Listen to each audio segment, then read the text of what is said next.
किसी तरह का कोई फायदा नहीं हो रहा। अब तो वो जमाना भी गया जब लोग ब्याज पर पैसे उधार लिया करते थे। उन्हीं लोगों से कमाए गए पैसे से मैं अब तक काम चला रहा हूँ। अब खेती के काम में दोबारा उतरना ही पड़ेगा।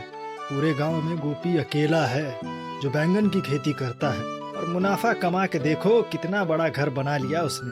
इससे पहले कि मेरी जगह वो इस गांव का सेठ बने, हमें कुछ करना होगा। सेठ मोतीचंद और गोपी दोनों देवपुर गांव के रहने वाले थे। गोपी पिछले कुछ सालों से बैंगन की खेती कर अच्छे खासे पैसे कमा रहा था। गांव के कई लोगों ने गोपी को देखकर बैंगन की खेती में हाथ आजमाने का फैसला किया, लेकिन कोई भी सफल ना हो सका। सेठ मोतीचंद गोपी की तरक्की पर बहुत दिनों से नजर बनाए हुए था। उसे गोपी को इतना पैसा कमाते देख बिल्कुल भी अच्छा नहीं लगता। इसलिए वो अपने चेलों को आदेश देता है कि अब वो भी बैंगन की खेती में हाथ आजमाएगा। समझ गए ना तुम लोग? सबसे पहले शुरुआत गोपी के घर के पास जो खेत है वहाँ से करेंगे। बिल्कुल उसके खेतों के आसपास खेती करने से उसको भी पता चलेगा कि कोई तो है जो उसे टक्कर दे सकता है। अगले दिन से ही गांव के कुछ किसान सेठ के खेत में फसल लगाने की तैयारी शुरू कर देते हैं। 1-2 दिनों के अंदर ही सारी तैयारियां कर ली जाती हैं। बैंगन की फसल भी लगा दी जाती है। अब बस सेठ को उस दिन का इंतजार था जब बैंगन बड़े हो जाएं और वो उसे बेचकर गोपी को बता सके कि अब पूरे गांव में अकेला वही नहीं है जो खेती से पैसे कमा सकता है।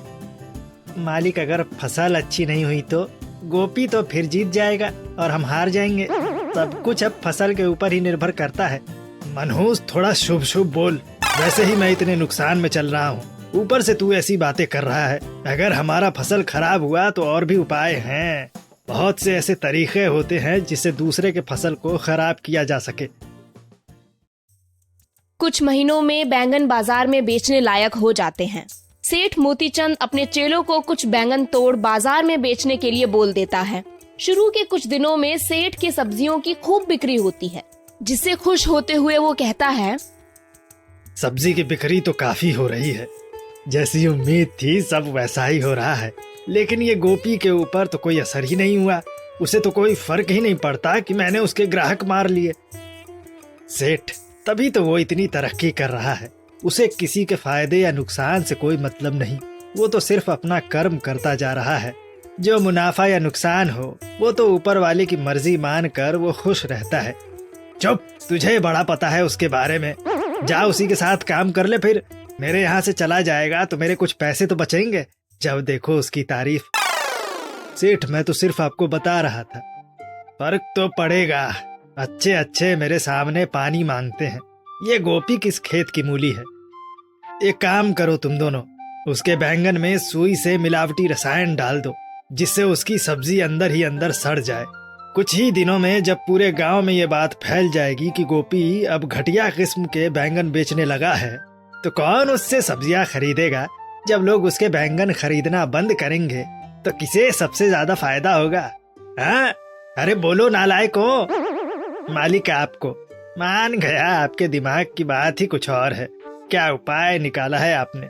इस गोपी के मुनाफे को पूरी तरह से खत्म करने से आपको अब कोई नहीं रोक सकता मालिक। अब समझे ना तुम दोनों अपने मालिक को? कल ही बाजार से रसायन लाकर अपने काम चालू कर दो। समझ गए? सेठ के दोनों चेले रसायन को सुई में भर गोपी के खेत में लोगों से नजर चुराते हुए पहुंच जाते हैं। इधर उधर देखने के बाद एक एक कर वो दोनों सभी बैंगन में केमिकल डालकर वहां से रफू चक्कर हो जाते हैं। मुझे ये सब अच्छा नहीं लग रहा। आखिर जो भी हो, गोपी अपनी मेहनत और ईमानदारी की कमाई खाता है। ऊपर से मालिक भी हर बात पर हमको डांटते रहते हैं। खैर, जो जैसा करेगा वैसा भरेगा। इन सब बातों को भूल जाओ। अब हम मजबूर हैं, कुछ नहीं कर सकते। मालिक, हो गया काम। हमने बड़ी सफाई से गांव के लोगों से बचते हुए सारे फसल में केमिकल मिला दिया।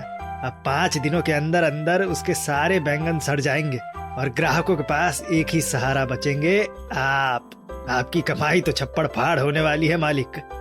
5 दिनों के इंतजार के बाद जब सेठ अपने चेलों के साथ गोपी के खेत पर बैंगन की हालत देखने पहुंचता है, तो वो देखता है कि सारे बैंगन पहले से और अच्छे हो चुके हैं।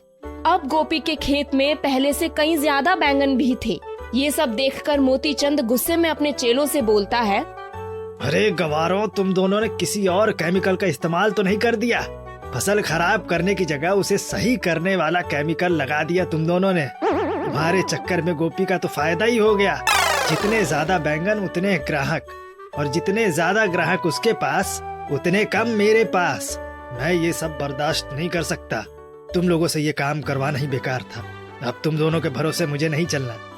मेरे पास एक और उपाय है। मालिक, एक मौका और, उसके बाद आप देखिएगा कि मैं क्या गुल खिलाता हूँ। इसकी नानी ने याद दिला दी तो आपका चेला नहीं, तुम्हारा गुल खिलाना देख लिया मैंने। अब इस बार बगल के गांव के गुंडे ये काम करेंगे। बस तुम लोगों को एक काम करना है। बस ये पुतला सही समय देखकर तुम बस इसे अपने खेत में गाड़ देना। बाकी तुम्हें आगे समझ आएगा कि मैं क्या करने वाला हूँ। शाम होते ही सेठ के दोनों चेले गोपी के खेत से पुतला हटाकर मोतीचंद के खेत में लगा देते हैं।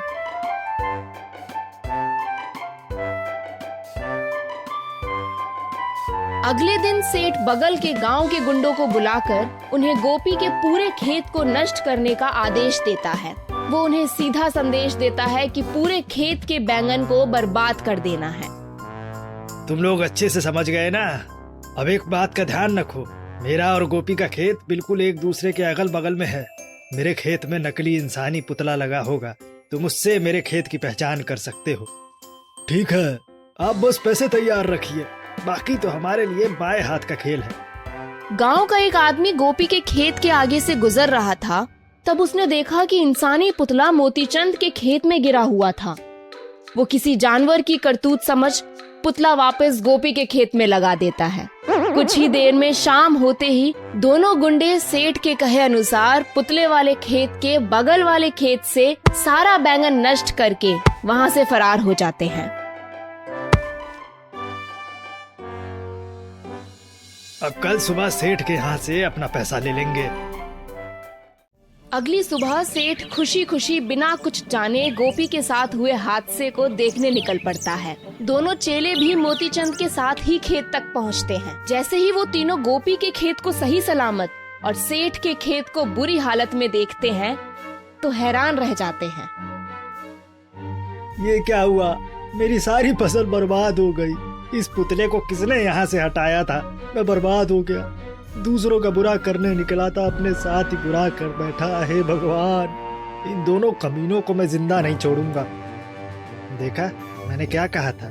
जो जैसा करेगा वैसा भरेगा।